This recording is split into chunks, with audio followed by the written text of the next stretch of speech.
Fala, peãozada, sejam bem-vindos ao episódio de número 8 da primeira temporada da RPL, Rádio Peão Limitada, o podcast que amplifica a comunicação informal dentro das empresas. Essa rádio é a sua voz. O tema dessa nossa primeira temporada é a maneira diferente de ver as coisas.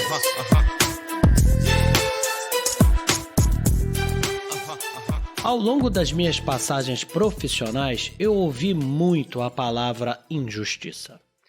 Para falar a verdade, em todas as empresas que fui ou colaborador ou que fui empresário e líder. Em todos os cantos da organização, as pessoas proferem a desigualdade como sendo o principal motivo de sua falta de dedicação ao trabalho. Consideram desrespeitoso e arbitrário condutas dos líderes que tratam as diferenças de forma diferente. Isso mesmo que você ouviu. Segundo a maior parte das críticas, é que líderes não tratam as diferenças de forma igual. Está confuso, eu sei. Já o princípio da isonomia consiste em tratar desiguais de forma desigual na medida de suas desigualdades. E quando isso rompe as portas da organização e o cliente é consultado, a insatisfação de tratativas desiguais é ainda maior. O ponto é que a desigualdade é subjetiva. Vamos a um exemplo banal.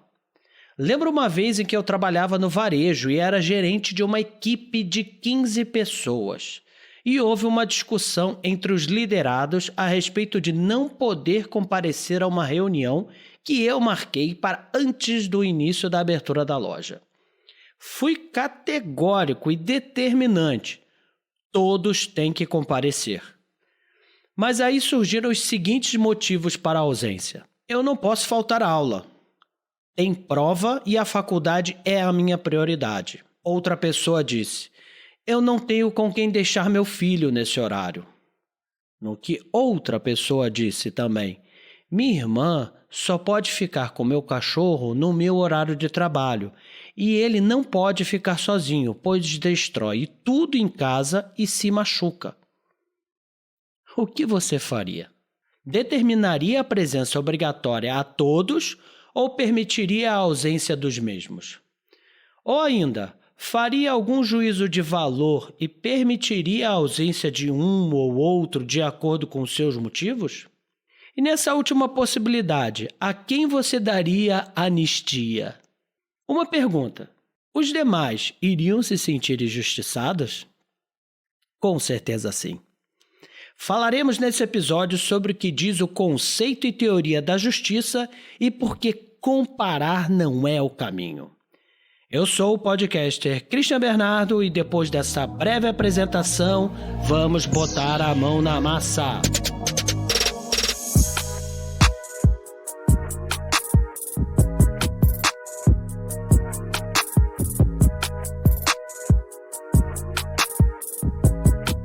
De acordo com Michael Sandel, em sua obra literária Justiça, o que é fazer a coisa certa, existem 3 concepções de justiça. A primeira delas é a utilitarista. O utilitarismo parte do pressuposto de que somos regidos por 2 grandes áreas, uma associada à felicidade e ao prazer e outra associada à dor e ao sofrimento. Nós procuramos a felicidade e evitamos o sofrimento. Dessa maneira, a coisa certa a se fazer é aquilo que permita a máxima felicidade para o maior contingente de pessoas. Esse é o conceito de utilidade de Jeremy Bentham. A hegemonia do prazer sobre a dor. Bentham, que morreu em 1832, é o fundador do preceito utilitarista e ele acredita que os legisladores devem levar sua filosofia em consideração quando forem elaborar as leis. O objetivo principal das normas, segundo ele, é que o governo deve perseguir a felicidade dos cidadãos. Dessa maneira, ele discorda totalmente da ideia de uma existência de direitos naturais que sejam inerentes às pessoas. As objeções ao pensamento de Bentham, apontadas por Sandel, dizem que ele não leva em conta os direitos individuais e que trata os valores como uma moeda comum, sendo resultado de uma subtração do sofrimento pela felicidade, onde o resultado aceitável seria aquele que proporcione mais felicidade que sofrimento. Para ilustrar, Sandel utiliza alguns exemplos. Um deles discute sobre os cristãos que eram jogados aos leões na antiga Roma. Qualquer pessoa sã diria que isso é uma coisa injusta. No entanto, se analisada apenas do ponto de vista utilitarista, como proposto por Bentham, não seria tanto assim, pois a vã luta pela sobrevivência daquelas pessoas frente aos leões e seus sofrimentos era fonte de enorme prazer e felicidade para milhares de romanos daquela época. Eles lotavam o Coliseu. Logo, a relação entre dor e felicidade era maior para a felicidade. E, por favor, acalme-se. Volte alguns segundos neste episódio e entenda que não fui eu que bolei essa concepção. Um outro exemplo polêmico foi o estudo que uma empresa fabricante de cigarros fez, que mostrava que o câncer de pulmão causado aos fumantes é vantajoso para o governo. É verdade que em vida os fumantes causam muito prejuízo aos cofres públicos, por conta da necessidade do tratamento de doenças. No entanto, eles morrem cedo. E isso gera uma economia ao tesouro que são destinadas à casa para idosos, previdências, entre outras despesas. De maneira que, analisando assim, friamente, os fumantes causavam mais felicidade para a maioria da população, pois o governo, teoricamente, usaria o saldo causado por suas mortes precoces em benefícios para a maioria das pessoas. Devo comentar aqui. Que horror! Uma geração após a de Bentham, outro pensador tenta amenizar sua teoria considerando sua essência, porém se aproximando mais da defesa dos direitos individuais e propondo também que o utilitarismo não obrigatoriamente reduz os valores a uma única escala. Este sujeito é John Stuart Mill, que viveu entre 1806 e 1873. Mill defende que os cidadãos devem ser livres para fazer o que bem entenderem, e o governo não deve interferir nas decisões individuais, desde que não causem mal às outras pessoas. Mas nesse caso, a liberdade não se justifica em si mesmo, ela é definida como meio. Os argumentos são no sentido de que, com o tempo, o respeito à liberdade individual levará à máxima felicidade humana. Ele compreende a utilidade a longo prazo e não apenas caso a caso. Para isso, é necessário levar em conta outro ponto, o de que existem alguns prazeres que são mais elevados que outros, que há uma distinção qualitativa entre eles. Para exemplificar, Sandel, o escritor do livro A Justiça, nos remete outra vez ao exemplo dos cristãos jogados aos leões. Aquele macabro espetáculo causava grande prazer para os romanos. No entanto, podemos considerar que esse tipo de prazer é perverso e ruim, que não leva a sociedade para um futuro bom e feliz. Logo, é melhor transformar esse tipo de felicidade ao invés de satisfazê-la. Mesmo o atualizado utilitarismo de Mill é sujeito a contradições, principalmente por tratar o não respeito aos direitos individuais como problemas da sociedade em geral, e não uma injustiça em si aos que têm suas liberdades negadas, como no caso de uma minoria religiosa que é perseguida. Nessa situação, a perseguição merece ser atacada por ir contra a liberdade dos indivíduos de ter qualquer religião, e não por um suposto benefício geral para a sociedade.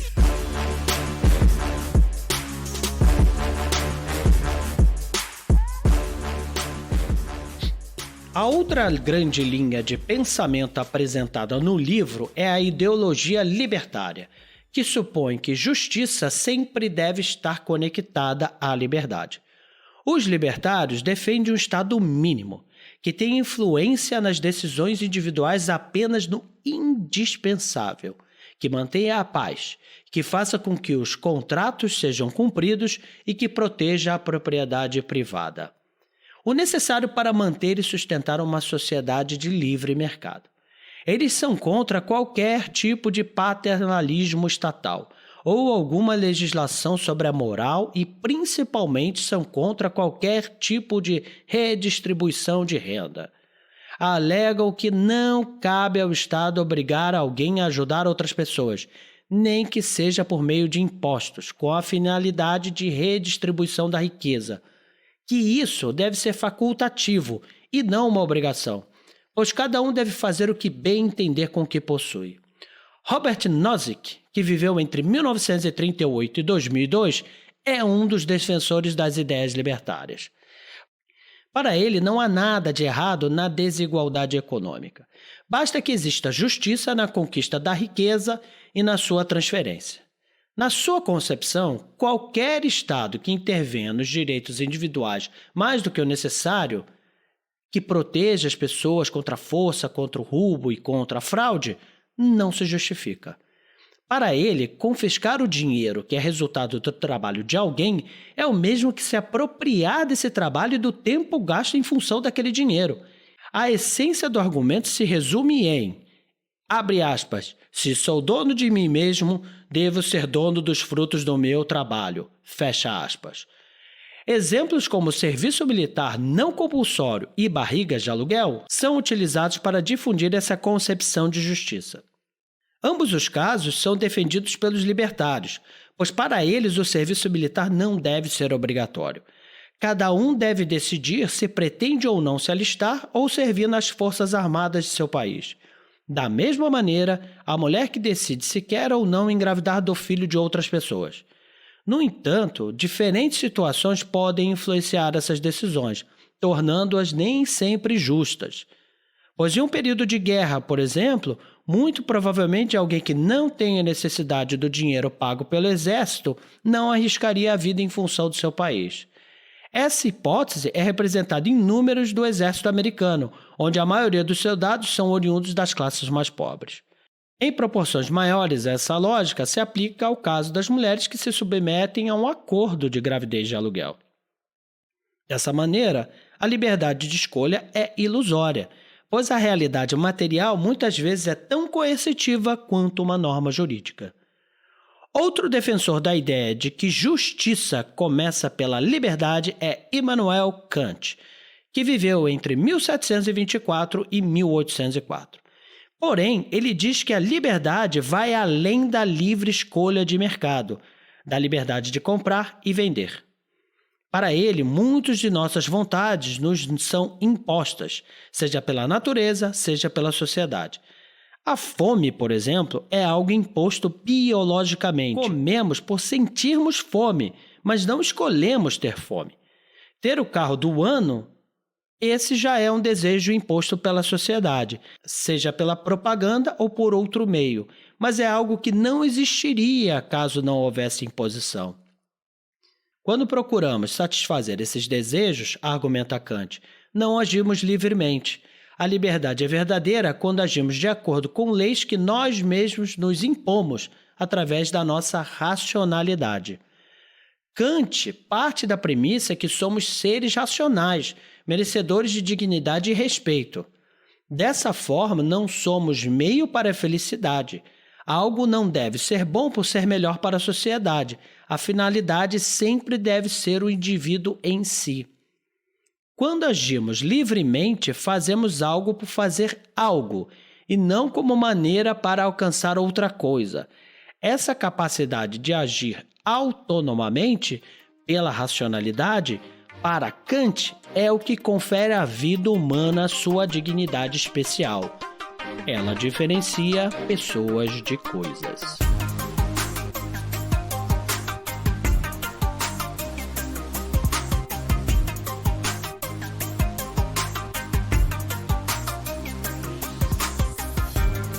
Outra concepção de justiça contida no livro é a de que ela é associada à virtude. O mais iluminado representante dessas ideias é Aristóteles. E o principal conceito para entendermos as ideias aristotélicas é o da teleologia. Para Aristóteles, todas as coisas têm uma finalidade, um objetivo a cumprir, isto é, teleologia, que vem do grego telos, que significa propósito, finalidade ou objetivo. E as discussões que emergem dessa concepção passam pela questão da honra, da virtude e do mérito moral, inevitavelmente. Para Aristóteles, a justiça está em dar a cada um o que merece. Suponhamos que uma biblioteca esteja doando seus livros de física quântica e está pensando em uma maneira justa para distribuí-los. Aristóteles estaria certo de que o justo seria doá-los para os físicos ou estudantes de física, pois esta é a finalidade desses livros. Logo, os físicos são os que mais merecem recebê-los. Perceba que doar esses livros para estudiosos da área pode até proporcionar um bem-estar para a sociedade em geral. Com o conhecimento adquirido, eles podem dar aula para outras pessoas, podem produzir pequenas pesquisas, cujo resultado beneficiariam mais gente, entre outras coisas. No entanto, os motivos para tal escolha não são esses, mas estão relacionados simplesmente com a finalidade dos livros. E Aristóteles vai pensar qual a finalidade política também. Sua conclusão é que o propósito da política é semear as virtudes dos cidadãos, fazendo-os aprender a viver bem, permitindo que as pessoas desenvolvam suas capacidades e virtudes humanas peculiares. Para ele, a boa lei é a que torna os cidadãos bons e justos. Mas a lógica teleológica levou Aristóteles a defender a escravidão em seu tempo. Para justificar o trabalho escravo, este deveria ser necessário e natural. Necessário era mais aceitável que fosse, pois os cidadãos precisavam de alguém que cuidasse dos serviços domésticos enquanto eles cuidavam e discutiam os problemas da polis. No entanto, ele também concluiu que existiam pessoas que eram naturalmente vulneráveis à escravidão. Logo, essa era a finalidade destas.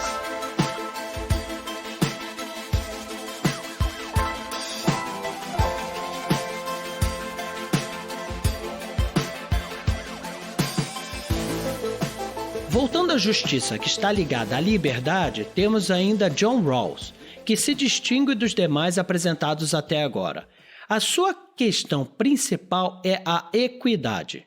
Ele acredita que para decidirmos se algo é justo, devemos nos despir de nossos conceitos e imaginarmos que estamos sujeitos a um véu da ignorância. Isso faria com que não nos lembrássemos a qual categoria social pertencemos. E sob essas condições, onde não saberíamos nossas vantagens e desvantagens, é que poderíamos escolher nossos princípios de maneira justa, através de um contrato hipotético. Para explicar melhor isso, irei trazer aqui uma das teorias da motivação muito estudada na administração, a teoria da equidade de Stacey Adams. A teoria da equidade é fácil de aprender e possui uma abordagem bastante intuitiva. Segundo ela, as pessoas comparam os benefícios, ou resultados, que obtêm através de determinado nível de esforço, ou investimentos, com os benefícios e esforços empreendidos por outras pessoas, ou até por elas mesmas. Ao comparar, as pessoas podem se perceber em uma das seguintes situações: injustiça por ser subrecompensado. Quando a relação resultado/investimentos observada pelo funcionário é menor do que a que ele observa em casos de comparação. Nesse caso, o funcionário normalmente acha que ele mereceria mais recompensas. Equidade ou justiça. Quando a relação resultado/investimentos do funcionário é igual à observada nos casos que ele compara. Injustiça por ser sobre-recompensado. Quando a relação resultado/investimentos do funcionário é maior do que ele observa nos casos que ele compara. o funcionário acha que recebe mais recompensas do que merece. Em uma situação de equidade, equilíbrio ou justiça, os funcionários buscam contribuir mais se querem receber mais benefícios, esperando manter o equilíbrio. Quando os funcionários percebem que estão passando por algum tipo de injustiça, por outro lado, é possível esperar que seus impulsos sejam na direção de restaurar o senso de equidade por meio de uma das seguintes alternativas: modificar os insumos que investe na atividade. Por exemplo, realizar menos esforços para que receba benefícios de acordo com o esforço realizado. Modificar as recompensas. Por exemplo, fazendo com que ganhe mais comissão por vender mais peças em uma loja, independentemente de perceber que o cliente vai devolver as mercadorias por não lhe servirem. Rever a sua imagem. Por exemplo, quando o funcionário acha que produzia muito e deveria receber mais por isso, e passa a achar que, na verdade, não produz tanto quanto pensava antes. Assim, o que recebe de volta da empresa passa a lhe ser justo. Rever a percepção que possui de terceiros. Por exemplo, quando o funcionário achava que recebia o mesmo que um colega que trabalhava muito menos, ele pode passar a pensar que, no fundo, o colega dele não trabalha tão pouco assim, a fim de justificar a mesma remuneração. Buscar outra referência. Por exemplo, quando o funcionário acha que a pessoa com quem ele está se comparando não é comparável à sua situação por algum motivo, levando o mesmo a se comparar com outro indivíduo. Abandonar a situação. Por exemplo, pedir para ser transferido de função ou até mesmo pedir demissão. Para a teoria da equidade, existem diferentes pontos de referência que os funcionários podem adotar quando estão fazendo essas comparações. São as seguintes: próprio interno. O ponto de comparação, nesse caso, é o próprio funcionário quando ocupava outra posição dentro da mesma organização. Próprio externo. O ponto de comparação, nesse caso, é o próprio funcionário quando ocupava uma posição dentro de outra organização. Outro interno. O ponto de comparação, nesse caso, é outro funcionário que ocupa uma função dentro da mesma organização. Outro externo. O ponto de comparação, nesse caso, é outro funcionário que ocupa uma função em outra organização. Para terminar a visão dos pontos mais importantes dessa teoria, temos que considerar que a sua evolução tem se concentrado em buscar compreender o que seria a equidade ou justiça na percepção do funcionário. Nesse sentido, são 3 as dimensões de justiça que compõem uma quarta e última dimensão, conforme relacionado a seguir. 1. Justiça atributiva ou distributiva. Refere-se à percepção de que o resultado obtido foi justo. É o conceito clássico enfocado pela teoria da equidade. 2. Justiça processual. Trata da percepção de justiça no processo utilizado para determinar o resultado recebido. Envolve o sentimento dos funcionários de que eles exercem algum controle sobre os processos e de que explicações são dadas para as recompensas oferecidas pela organização. 3. Justiça interacional. É a percepção do funcionário de que é tratado com dignidade e respeito. Está ligada à justiça nas interações entre funcionários e gestores. 4. Justiça organizacional. É o resultado das 3 dimensões da justiça tomadas em conjunto. Trata-se da percepção pelo funcionário de que o ambiente de trabalho é justo como um todo para se trabalhar. A tendência é se olhar a equidade cada vez mais com foco na justiça organizacional.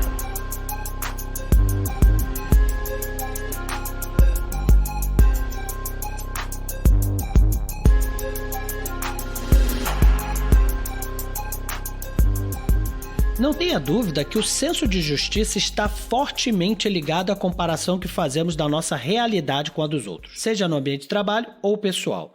Isso é o que vimos até aqui. Uma busca incessante por justiça vai fazê-lo transbordar em um excesso de comparação, e isso é um grande problema. Pense por um instante que existem bilhões de pessoas no mundo com criações e oportunidades diferentes. Mesmo que seja seu irmão gêmeo e idêntico, ele nasceu com talentos diferentes dos seus e tem oportunidades diferentes das suas. Por isso, não faz sentido você se comparar com outras pessoas, já que todas as histórias são únicas. Outra coisa é que, mesmo que você saiba onde quer chegar na vida, tanto profissional como pessoalmente, tem pessoas que descobriram isso antes. E há aquelas que descobriram depois, mas tiveram uma oportunidade que você não teve. Cada pessoa tem o seu tempo de alcançar os objetivos, ainda que eles sejam parecidos. Por isso, focar no que as outras pessoas conseguiram só vai fazer você atrasar a sua hora de conseguir também. É também muito comum as pessoas avaliarem as redes sociais uma das outras e concluírem que elas têm vidas perfeitas. O emprego das pessoas é bom, elas ganham dinheiro suficiente, os relacionamentos delas não têm brigas. Acontece que provavelmente elas estão pensando o mesmo de você. Não é por mal, mas as pessoas não costumam publicar os problemas do dia a dia nas redes sociais. Portanto, desconsidere tudo que você vê por lá, que faça você se comparar com outras pessoas. Alguém que você conhece ou alguém que você segue nas redes sociais pode fazer muito sucesso seguindo um caminho bem diferente do seu também. Isso pode te fazer duvidar de você, especialmente se você ainda não se sobressaiu na sua área. Contudo, cada pessoa tem os seus talentos e dificilmente você conseguiria os mesmos resultados fazendo o que as outras pessoas fizeram, apenas deu certo para elas. Além disso, o que faz uma pessoa feliz pode não fazer o mesmo por você. E, finalmente, assim como existe alguém melhor que você em algo, você é melhor que alguém em outra coisa. Portanto, ninguém consegue ser melhor em tudo e o tempo todo. Por isso, foque nos seus pontos fortes, ao invés de se comparar com pessoas que te superaram em alguma coisa. Alguém também te vê como uma pessoa que superou as outras. Dito isso, ficar parado se comparando e pensando que essa ou aquela pessoa estão em uma posição melhor não te tira do lugar que você está. Apenas você pode fazer isso por si mesmo. Para elucidar todo esse episódio, deixo com vocês esse trecho do 6º filme de 2006 da saga Rocky Balboa. Você está nervoso com a luta? Tô assustado. Não parece. Eu não posso aparentar. Então você não tem que lutar. Mas eu acho que tem. Olha, viver com você não foi nada fácil. As pessoas me veem, mas pensam em você. Agora, com tudo isso de novo, vai acabar sendo muito pior. Não tem que ser, filho. Ah, mas vai ser. Por quê? Você tem muita coisa. O quê? Meu sobrenome? Foi por isso que arranjei um emprego decente. Por isso que as pessoas me tratam bem desde o começo. Agora eu começo a conseguir as minhas coisas. Eu começo a conseguir tudo sozinho. E isso acontece. Eu estou pedindo um favor a você. Desista dessa luta. Isso vai acabar muito mal pra você e vai acabar muito mal pra mim. Acha que eu prejudico você? Acho. Tá me prejudicando. Essa é a última coisa que eu quero na vida. Eu sei que você não quer fazer isso, mas é exatamente o que tá fazendo. Não liga pro que as pessoas pensam. Não te incomoda que as pessoas fiquem fazendo piadinhas de você e eu vou estar incluído nisso. Acha que isso está certo? Você acha?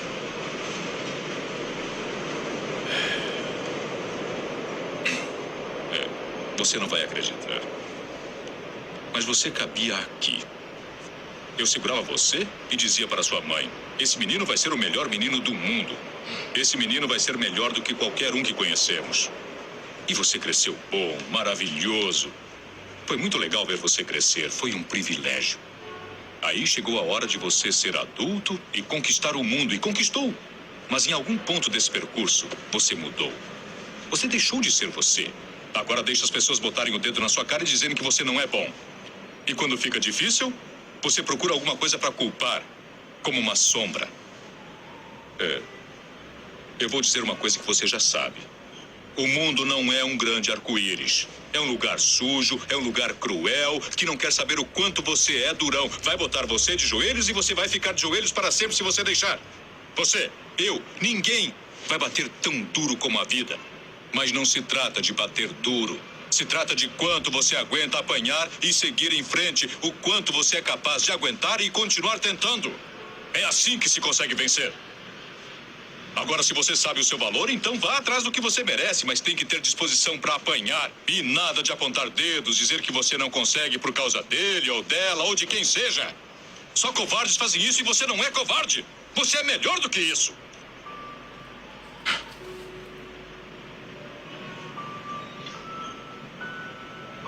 Eu sempre vou amar você acima de tudo. Aconteça o que acontecer. Você é meu filho, é meu sangue. Você é a melhor coisa da minha vida. Mas se você não acreditar em você mesmo, nunca vai ter uma vida.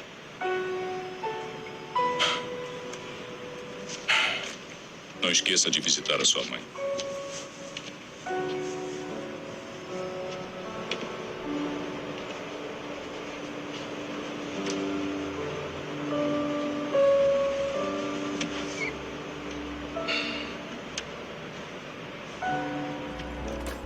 A Rádio Peão Limitada é uma empresa produtora de podcasts corporativos que cria esse tipo de mídia para sua empresa ou para sua personalidade, transformando a Rádio Peão em parte da comunicação. Se você tem interesse em produzir esse tipo de conteúdo para sua empresa, entre em contato conosco pelo link da descrição desse episódio. Para todos os nossos ouvintes, deixei na descrição um rol completo de artigos e tudo aquilo de relevante que foi mencionado para caso você queira ampliar suas pesquisas sobre o tema. Dando sequência em nossa temporada 1, em breve o episódio surpresa do Cafezinho RPL, onde eu conto histórias reais que de alguma forma se relacionam com o episódio central. Siga nosso podcast, compartilhe aí com seus amigos e familiares, pois isso dá um incentivo enorme para eu continuar por aqui. Estamos aí também presentes nas mais diversas redes sociais. Vou me despedindo por aqui. Novamente, muito obrigado pela sua audiência, que vem aumentando bastante. E mão na massa, peãozada!